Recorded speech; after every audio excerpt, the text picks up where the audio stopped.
मेरा है ज़माने से अलग रास्ता।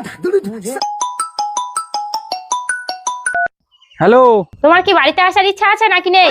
আরে আমি এখানে কাজে আসি না ঘুরতে আসি, সব সময় শুধু ফোন করে কখন আসবে কি হয়েছে বলো তো? কি হয়েছে মানে আসার সময় মেয়ের জন্য দুধ আনবে, বাজার থেকে সবজি আনবে, মাছ আনবে, চিংড়ি আনবে, আর চালও শেষ হয়ে গেছে। আরে সব সময় শুধু ফোন করে এটা আনো ওটা আনো, রাখো তো। আরে দাদা তুমি বৌদির সঙ্গে কোনো রাজ দিয়ে কথা বলো কেন? আরে ভাই তুমি কি বুঝবে স্বামী স্ত্রীর ঝামেলা? দেখো ভাই, মেয়েরা হচ্ছে ঘরের লক্ষ্মী, মেয়েদের যত সম্মান দেবে তত সম্মান তুমি ফিরে পাবে।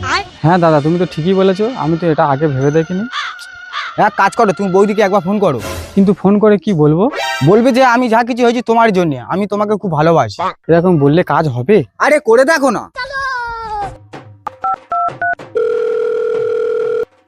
হ্যালো, হ্যাঁ সোনা, আমি আজকে যা কিছু হয়েছি না সব তোমার জন্য। আমি তোমাকে খুব ভালোবাসি, আমি তোমার সঙ্গে সারা জীবন থাকতে চাই। আই লাভ ইউ সোনা। আবার খেয়েছো তুমি কুত্তার মুদ? মদ না খেয়ে তুমি থাকতে পারো না? রোজ রোজ কুত্তার মুদ না খেলে তোমার হয় না না?